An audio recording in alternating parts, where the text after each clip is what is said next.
Piles जो होती है वो होती तो हमारे पेट की वजह से ही। अगर हमारा पेट बहुत ज़्यादा ख़राब होता है, डाइजेशन हम लोग का ठीक नहीं होता है, तो ये समस्या हमारी बढ़ती है। तो ये जो गोलियां हैं, इन गोलियों को खाने से ठीक हो जाएगा? इससे तो कॉन्स्टिपेशन ठीक होता है। अच्छा। एक ना पेट के अंदर जितनी भी इन्फेक्शन है ये उसको ख़त्म कर देता है। तीसरी चीज़, इसका साइड इफ़ेक्ट नहीं होता। आपको शायद पता हो कि पहले जब बच्चे दूध पीते थे अपनी माँ का, अभी भी पीते हैं, जो लंबे समय तक पीते थे, जब छोड़ने की उम्र आ गई, बच्चा छोड़ नहीं रहा, एक एक 1.5 साल की भी हाँ पी रहे हैं, तो उस समय दादियाँ जो होती थी वो ना उसके निप्पल पे, उसकी माँ के जो निप्पल होते हैं उसके ऊपर ये लगा देती थी रसौंत थोड़ी सी। वो बच्चा चाटता था, उसको कड़वा लगता था, वो हट जाता था। वो इसलिए लगाती थी, उसका नुकसान भी नहीं, बच्चे के पेट को फ़ायदा भी होगा। तो एक पंथ दो काज। तो ये जो चीज़ है ये फ़ायदा करती है। और दूसरी बात, ये रोग अगर पैदा होने के दो कारण मैंने बताए, पित्त और कफ का दोष ज़्यादा हो जाए, वात का रोग ज़्यादा हो जाए। लेकिन ज़्यादा क्या होता है कि जब हम विपरीत आहार खाते रहते हैं। लेकिन गोयल साहब, जब हमारा जो खान पान होता है वही ठीक ना हो, अगर हम विरुद्ध आहार खाते हैं, फिर विरुद्ध आहार कोई भी खाते हैं तो उससे भी ये पैदा होता है। उससे क्या होता है कि कॉन्स्टिपेशन बनता है। अच्छा, मैक्सिमम जो बवासीर के रोगी हैं उनको कब्ज होती है। अगर उनका कब्ज दूर कर दिया जाए तो बवासीर अपने आप नॉर्मल। मेन तो पेट साफ होना है। अब बहुत सारी दुनिया है जिनको मैं पूछता हूँ कि भाई टॉयलेट, कहते ये आती है, लेकिन करने के बाद भी हमें ऐसा लगता है ना रह गया, पेट साफ नहीं हुआ। तो वो जो चीज़ है ना जी, वो उसको पूरा दिन सताती रहती है और उसी से गट के अंदर वो मल जमा हो जाता है। पोर्टल वेन के अंदर इन्फेक्शन पैदा हो जाती है। आपने कभी देखा होगा कि जो पानी चलता है किसी पाइप के अंदर, तो उसके अंदर एक काई जम जाती है। एक जगह खड़ा रहे पानी, जैसे हम ट्यूबवेल वगैरह पे देखते हैं, तो उसके अंदर भी एक काई हरे वाई जम जाती है ना।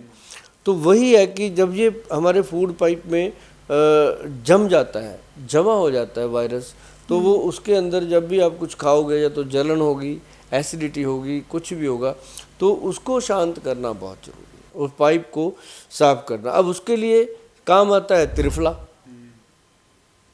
जो त्रिफला है वो बवासीर के रोगी के लिए तो वरदान है, वरदान है।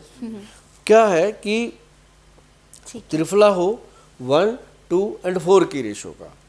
हरद, बहेड़ा और आंवला, 1 हरड़, 2 बहेड़ा और 4 आंवला, ये एक रेशो है। अगर इस रेशो में आप त्रिफला बना लेते हो, आप बनाना भाई, 100 ग्राम हरड़, 200 ग्राम बहेड़ा और 400 ग्राम आंवला घर पे लाइए। उसको ला के अच्छे से पानी में वॉश वूश करके सुखा के, उसके बाद उसको सुखा के फिर उसको कूट के छान के उसको पाउडर बना लीजिए। अच्छा। तो वो बनेगा असली त्रिफला।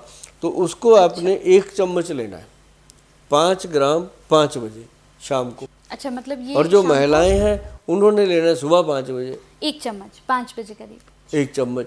अब जो कहते हैं हम तो ऑफिस जाते हैं जी 5 बजे, तो हमें पता भी नहीं होता दिन चढ़ा कि नहीं चढ़ा। हम तो 8 बजे उठते हैं, 9 बजे उठते हैं।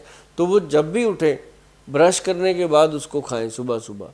और जो पुरुष लोग हैं वो कहते हैं जी 5 बजे तो हम दफ्तर में होते हैं या रास्ते में होते हैं, गाड़ी में होते हैं, क्या करें। ये जो लिखा है मैंने उस तरह बताया, लेकिन आप समय के नज़ाकत को देखते हुए रात को सोने से पहले गर्म दूध के साथ या पानी के साथ त्रिफला खा सकते हो। तो उससे क्या होगा, ये पेट को सफाई करता है और आंतड़ियों के अंदर जमा हुआ जो मल होता है उसको ऐसे खरुच के, जैसे हम ब्रश के साथ बॉटल को वॉश करते हैं, ऐसे खरोच के उसको निकालता है। और आप देखते हैं कि अगर हमें जो 2 या 3 महीने तक इसको खा लिया त्रिफला पाउडर को, तो वो मतलब एक तरह से पूरा साफ हो जाता है। हाँ, मतलब पूरा डिटॉक्स हो जाएगा ना एक तरह से। हाँ, और इसके साथ अगर थोड़ा सा कलौंजी मिला दिया जाए तो ये बनता है त्रिफला अमृत जी। जो त्रिफला अमृत है, इसको आप कभी गूगल पे जाके सर्च करना, त्रिफला अमृत पाउडर। आप देखेंगे कि इतनी दुनिया ले रही है इसको और सिर्फ हम ही नहीं ले रहे, ऐसा लगेगा कि हम ले ही नहीं रहे। तो ये जो लोग बीमार हैं उनके लिए तो वरदान है, और जो लोग तंदुरुस्त हैं वो खाएं, उनके लिए रामबाण है। मतलब उनके लिए तो ऐसा चमत्कारी है कि उनको कोई बीमारी नहीं होती, वजन नहीं बढ़ता। ऐसी बहुत सारी चीज़ें जो गट हेल्थ से जुड़ी हुई हैं उनका समाधान है, और बवासीर के रोगियों के लिए तो वरदान है।